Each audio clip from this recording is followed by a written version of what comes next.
gonna try Lao cuisine here at Thip Khao, which is the first Lao cuisine restaurant here in Washington, D.C. Are you ready? Let's go!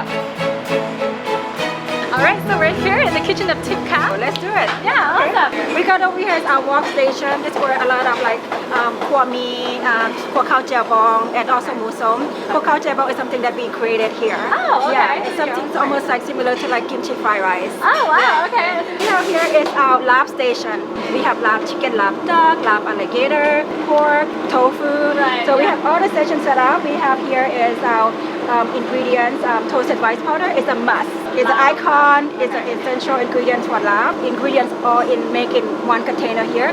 Once the order comes, it takes about 2-3 minutes and done. Oh, okay. We have our lamb cow ball. Oh, this is so interesting. Traditionally, we make into a ball just to make sure we get the right portion. We make sure the taste consistent. We make our sticky rice. Yeah, that's so cute. Our sticky rice, we steam it in the morning when we come in. We have our team come in and steam the sticky rice. Got it. This is for coconut sticky rice. Ah, okay. So we use white rice to make coconut sticky rice serving the sun-dried beef. And we also have the regular sticky rice. Isn't that the purple sticky rice? Yeah, the purple sticky rice. Okay. Yeah, so we can take a All right, look let's at go it. check out the purple sticky rice. We steam it in here. So we make it to like a donut shape with a cheese cloth. Yeah. Put like traditional Chinese steamer. Yeah. Make a donut shape so the steam, the air coming out this way gets steamed.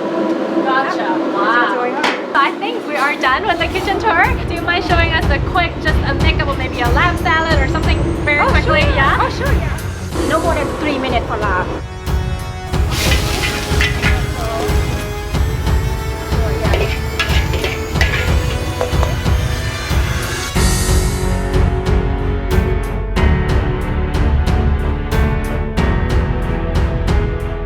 We have a banana blossom right here, garlic, shallot, scallion, cilantro, and onion. We always have mint leaf. Okay. That's it. All of the things ready Yeah. beforehand. Everything is So. ready for him. Yeah. So you want some vegetable, the radish, cucumber, the eggplant, the garlic powder. Okay. Yeah. Final product of our duck lamb salad. Thank you so much, Chef Seng, for showing us around and for making this beautiful salad. We can't wait to just sit down and dig in. Cilantro, duck meat, all kinds of stuff going on. Oh, lemongrass. Oh, this is super flavorful. It has chili powder, so it's nice and hot. No, it's actually a bit spicier than I thought. It's pretty spicy. Green eggplant. I need to have a bite to calm my tongue down. Almost like cucumber with seeds in it. Oh, spicy. Spicy. Ooh, this is a lot spicier than I thought. Radish. Maybe I should have it with rice. I don't know if I'm eating this wrong, but I'm gonna get a little bit of rice. And mix it in. You guys be careful if you're ordering it. Make sure you ask them if you can't eat spicy. Let them know beforehand. It's spicy, but it's really good spicy because it's a pretty dominant lemongrass flavor in here. When the duck meat is so tender, it's almost like chicken meat and it's not greasy. Duck lab, spicy alert, be careful. One of the small plates here, it's called Seng. It's basically jerky, and they have the beef and the chicken version. Here we got the beef, it's crispy sesame beef jerky, topped with some sesame, and then it comes with a side of sriracha sauce. Oh, it's very tender. I could just tear it off like that. Dip in a little bit of sriracha sauce. It's super tender. It's nice and sweet. Let me just try it without the sriracha sauce. We'll tear out a little bit bigger piece. Well, it's so tender. It looks pretty dry, but it's super tender and juicy. Oh, this is so good. I feel like this is gonna be so good with like beer or something. A little bit of sriracha sauce. With the sriracha sauce, it adds a little bit of spiciness, sourness to it. Without it itself, it's sweet and juicy and salty at the same time. It's so good.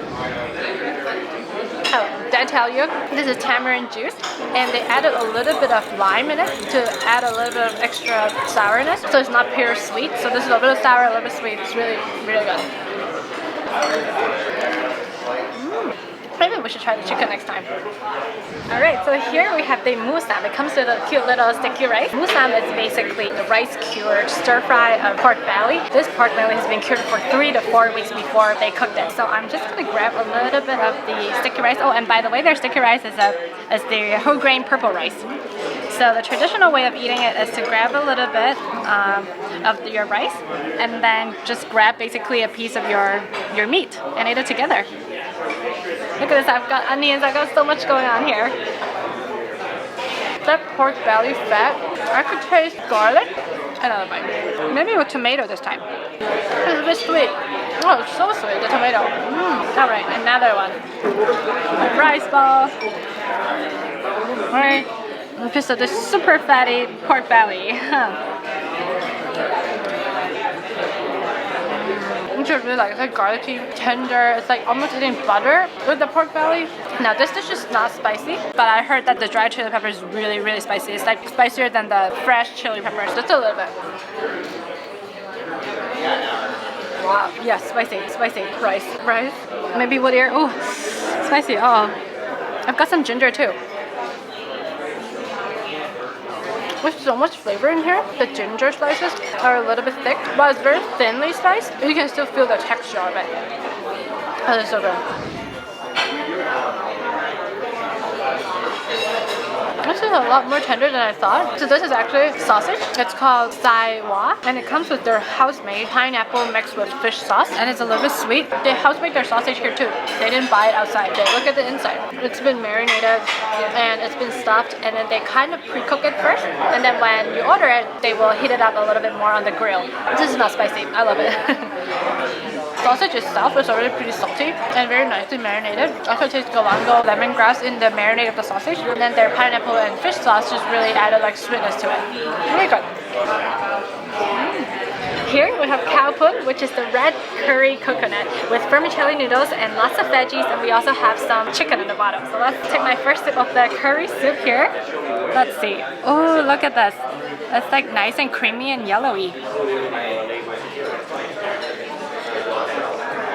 Oh, that is hotter than I thought. There's like extra chili pepper on top. So let me get a little bit of the rice noodle and maybe a little piece of this chicken together.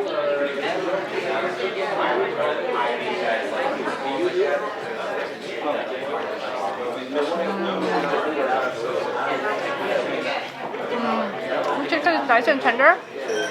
It's super flavorful, but it's spicy, it's hot, but I like it because it's a very aromatic kind of spiciness. Very strong lemongrass flavor too. Come down here. There's bamboo and chicken and everything. Everything is so nicely done. You just can't stop.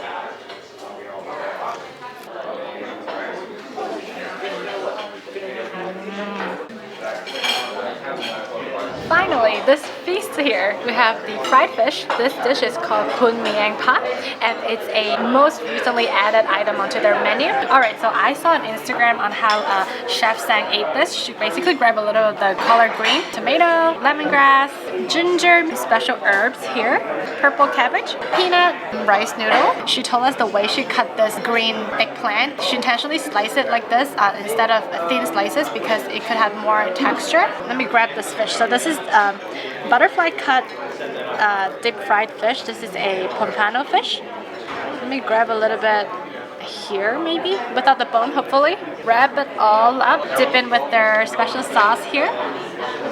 Okay. The first word that comes to my mind is fresh. All of the vegetables taste so fresh. It feels like I just like picked out the veggies from the garden. I love it. And the fish is so nicely fried. It's perfectly crispy. The seasoning, I think on top of the fish has a little bit of, you see the powder here? It's basically some, I think, garlic mixed with, like fried garlic mixed with salt. And probably some other secret seasoning in there as well. So good. Let me make another wrap. Just rechecked Instagram. The order I put it for my little side dishes was wrong in order, so I'm going to do it one more time.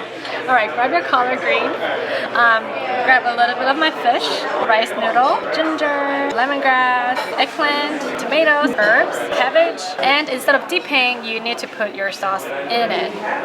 Alright, put a little bit of this. Alright, here it is. Wrap it all up. Let me see if I am going to successfully put the whole packet into my mouth. That's so good. Lemongrass there, super refreshing. I can just keep going and going for this. And it feels so healthy too. Yes, The fish was deep fried, but it really balances out with all the vegetables, that you're eating together with the fish. It's so good. I don't know what else to say. We really enjoyed your food. It was very delicious. We were wondering, how did this all come together? How did Thip Khao come together? What was the background behind? Since I've been cooking Lao food at my first location and we serving Lao and Thai, people from DC, keep telling me, you have Lao and Thai, we want you to open Lao restaurant over here. Right. It's a whole community that's supporting us, showing us around DC. So we found this location and we started to think about a name, what's the name will be? We're going to serve exclusive Lao food. We want to have a name to identify Lao culture. Why don't we name Thip Khao, which just means a vessel that's holding a sticky rice basket made out of bamboo. Really the signature, the icon. The signature, the icon of Lao cuisine as well as identify Lao people and Lao food. Right, that's right. Yeah, that's wonderful. When you first started this restaurant in 2014, is that right? Yeah. 2014. You also started the Lao Food Movement. What is that all about? Because we get a lot of people contact me through like social media, through email, and I just decided, there's a lot of questions that people asking me, so I just set up a program where I travel, reach out to people, talk to people sharing the story. So the movement is encouraged not just only uplifting the cuisine, it's also supporting the community. So any community, wants to get involved, wants to learn about Lao food.